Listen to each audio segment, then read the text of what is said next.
Sometimes we're at the bottom of the food chain. Everything's your enemy. If you look at rabbits, they have evolved to have to always stay alert at all times. So I'm gonna evolve big eyes and fast body so that I can run away from a threat. And a lot of people, they stay in poverty or they stay in toxic relationships because they have focused on different ways that they can prosper in that toxic relationship, different ways that they can be better at being poor. There's people who just get really good at being poor. They get by, they eat, but they're poor all their lives. They may be on SNAP benefit and they're living paycheck to paycheck. You know, every once in a while, like they'll have some designer clothes on them here and there. They'll get like a big sale. They'll have some money in their pocket. They're partying, hooking up, hanging out on the block. Life is good for like a week or two. And then when it comes to end of the month and they got to pay rent, now they got to scrounge. That's that fear state. That last week they'll make some money just enough. Then it's back to let's party, let's turn up. So that's kind of like the rabbit evolving big eyes and fast legs. Like it will help it survive, but it's never thriving. Was eating to live, yeah, I'm living to eat. Catch me enjoying vegan recipes. Fiend for chlorophyll.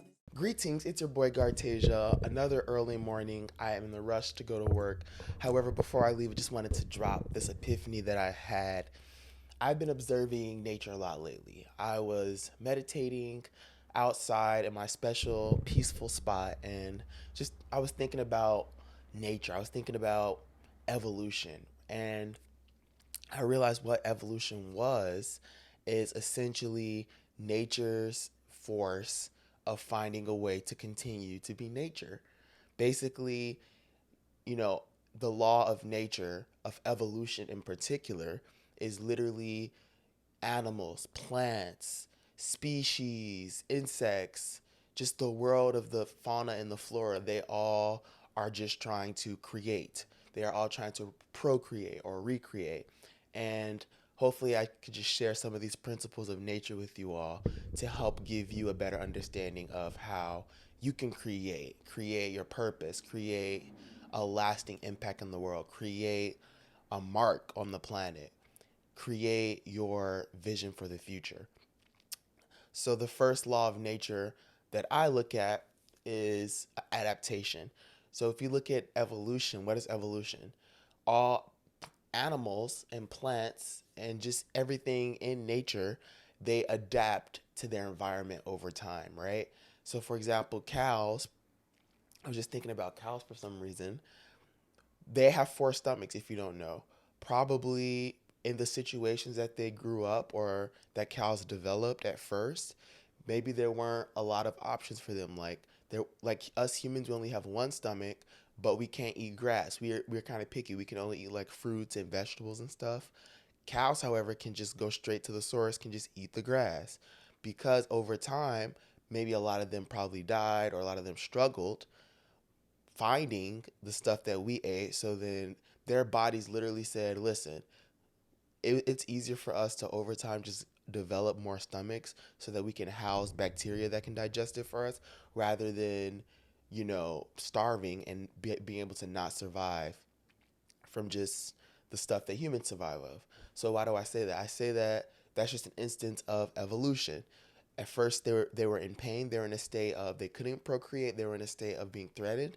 And then over time, they evolved. They adapted their biology to the environment. So now that same environment that used to not give them food, used to not give them subsistence, is now being something that they can not only survive in, they can thrive in.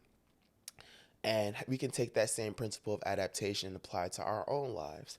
A lot of times in life, we want to shrink. A lot of times in life, we want to kind of blame the environment and say, oh, we can't do this because we don't have enough money, or we can't do this because we live at home with our parents, or we can't do this because I don't have a degree. And a lot of times, the information is out there. A lot of times, the need to and the power to get something done is just within. We just have to see how can we adapt, how can we evolve the mindset, how can we evolve the being into a new being that can prosper in that field we want to do, that can still accomplish his purpose even as he's at home with his parents, that can muster up the discipline, muster up the habits, muster up the regimen that will be able to tackle the obstacle or tackle the challenge that that person is trying to do. So adaptation is all about inwards. How can I become a new thing? How can I become a new being? How can I become a new cow with four stomachs that is able to turn poverty to riches, essentially, that is able to turn trash to treasure. Grass used to be trash, but for cows, that's their treasure, right? So the principle of adaptation. How can you see how look observe nature and see how that can work for you? The next principle I want to talk about is the principle of migration. So growing up, I was in Mali, right? And then Mali, just birds all year round. You would see birds like 24/7 because the coldest it ever got there was like 60 degrees Celsius Fahrenheit, and then the hottest it got was like 130. So basically, it's never too hot for birds to be around. So birds would just be around, you know, 365 a year all the time. So when I came to Chicago, it was a shock to me to see how like summertime you hear all these birds, and then wintertime it's nothing. Like no birds waking you up in the morning, no birds when you go outside, no birds by your window, just like a dead land. The trees frozen, no leaves. This was just new to me and foreign. I was like, what is this?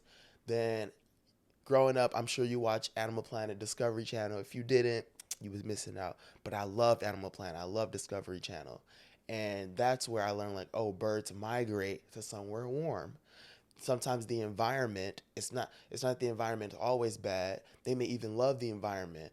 The environment may even be better than another environment that they have to go to. However, sometimes that environment becomes toxic and the birds kind of come together under one banner and they just go to a different location where the environment's better, i.e., where it's warmer. So sorry, I'm just waking up here a little crusty. You feel me? But back to the birds. So I look at that like look at situations in your life where your environment is holding you back. Look at situations in your life where your environment is you're using your environment as a crutch to not get things done. Look at situations in your life where your environment is actually your biggest detriment. Look at situations where your environment is limiting your full potential. This can be your environment of friends. It might be a time for spring cleaning. This can be your physical environment. Maybe you can't go outside because they shooting up the block every other weekend. Maybe your environment just doesn't have opportunities. I had this wonderful guest on the podcast on Sunday, and she said she grew up in this small town in Indiana, and then when she wanted to start making art, she wasted so many years just bursting with creativity and this just essence of wanting to create, and she just there was nowhere to network. There was no resource available to her. There were no producers. There were no people to reach out with. So what did she have to do? She had to go outside of her environment. She would go to neighboring Chicago. She would go to Indianapolis, but just her environment was not helping her procreate, not sexually, but procreate. I'm relating procreation in nature. It's usually to produce more. I'm saying produce more spiritually. I'm saying produce more value. So it's the same concept. It comes from the same area though, the sacral chakra. If we're getting spiritual, so procreation and creativity comes from the same place. So just drawing these tangents. So migration, that's a big principle. Follow nature. We try so hard to conquer nature and don't listen to it and do our own thing, and a lot of times we hit this wall and it's like, what, who has the answers? What do we do? And a lot of times nature just reveals the answers for you for free.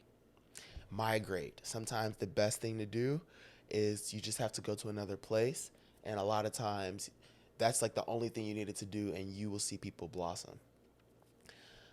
Another phenomenon in nature that I was like, wow, this has so many tangents to real life is the concept of hibernation. You see a lot of bears do this. You see some forms of mammals do this. Essentially, in the coldest like 3 months of the year, where it's like inhospitable, it's like barren, a wasteland. A lot of animals, what they'll do is, I think squirrels do it too. They will stack up on a lot of fat, a lot of food for them and their family. Go in a dark space, a cave, just a sheltered location, far away from sun, far away from danger. they'll kind of barricade themselves in, and they will hibernate. It's this pretty much state of kind of sleep, just a low energy state where they're not using too much energy on other stuff. They're just going inside their inner universe, and they are just pretty much in a state of energy conservation and biding their time. So when they come out, they can come out alive, they can come out full of new energy to take on the world. Now, how can this concept benefit you? A lot of times we're outside all the time, hanging with other people, hanging with unknown energies, giving, giving, giving, which I do say do at all times. Sometimes, though, in order to give more, it's not about actually giving more, it's about working on yourself so the value that you provide is worth more. A lot of times people just outwards give and they never spend time to inwards give. And the concept of hibernation, I'm thinking, is, obviously you're not, eating a bunch of food and then going to sleep for 3 months. I'm saying more so you feed yourself with a lot of knowledge, or, you feed yourself with a lot of investments on you. Maybe you're trying to spend 3 months to get really good at yoga. Maybe you're trying to spend 3 months to get really good at a skill. Whatever it is, you're spending 3 months of your time kind of locking yourself away from the world, and this could be a dopamine detox. This could be a monk mode. It's just 3 months of I'm not participating in any extra activities. I'm not hanging out. I'm just kind of in my own zone doing me for 3 months. It's not you actually locked in the house, but you're just, you're disconnected from social media. You are just feeding yourself, until your knowledge stomach, your spiritual stomach, your mental stomach is full, right? That's that state. And once you get full, that hibernation stage is just, okay, now that I have all this knowledge, it's the planning. Now that I have all this knowledge, it's the what's the next step. Now that I have all this knowledge, what are people doing that I'm doing that I could be doing better in order to get better results? It's that now that I have all this knowledge, what can I do to make it better? Now that I have all this knowledge, what are the kind of people who want to consume this knowledge the most, and how do I get to them? You know what I'm saying? So this is the planning. So I know this analogy might be more of a stretch, but it's still about kind of barricading yourself off from the rest of the world, minimal stimulus, and focusing on just you so that you can give more value and higher value in the future. I gotta go. But the last concept I want to touch on is the concept of the food chain. So we see the food chain in nature all the time. You see how it's like PvP out here, right? You see the smaller animals like rabbits are kind of at the bottom of the food chain. You got like snails and stuff at the bottom of the food chain, turtles and stuff, who just get like yeeted by pigeons and yeeted by eagles. It's sad to see. Then you see the next level up, you see like the little foxes here and there. They're not the bottom of the food chain, but also uh, coyote could pop up and just yeet that fox, and then the coyote could get yeeted by a wolf. So there's just wolf chains, and you have like at the top of the food chain you have a gorilla. Top of the food chain you have like, I wouldn't say a rhino because they're herbivores, but you have like a lion or you have a tiger. And if nature is really interesting because we all started off as like single-celled organisms, and then it's like we all started from that, but somehow, single-cell organisms, I think they still exist. So somehow nature's beautiful because you still have like the lowest form of life, but you also have like these higher forms of life, and they're all coexisting. So somewhere along the line, something happened where the lowest form of life stayed the lowest forms of life, whilst also mutating into higher forms of life. So what am I trying to say? What am I trying to say is sometimes we're at the bottom of the food chain. And what happens at the bottom of the food chain? Everything's your enemy. You see the world through a lens of victim mindset. You see the world, you live in life in fear pretty much when you're at the bottom of the food chain.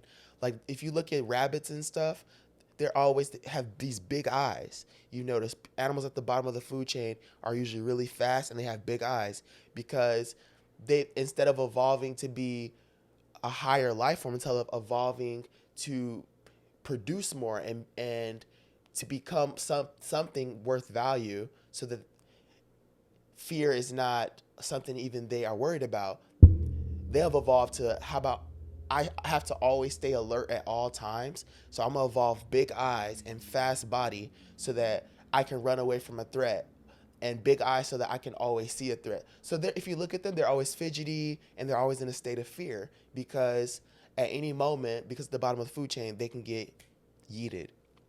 So I say this to say, instead of finding different tactics to still stay at the bottom of the food chain, a lot of people they stay poor, or they stay in poverty, or they stay in dangerous situations, or they stay in toxic relationships because they have focused on different ways that they can prosper in that toxic relationship. They have found different ways that they can be better at being poor. There's people who just get really good at being poor, right? They get by, they eat, but they're poor all their lives. You know, they'll have some designer clothes on them here and there. They'll pop out, but they're poor all their life. They've maxed out the poor food chain tier, if you think about it. They've maxed out the low output, the low value tier. They haven't worked a day in their lives. They've been trapping all their life. You know, every once in a while, like once a month or two, they'll get like a big sale.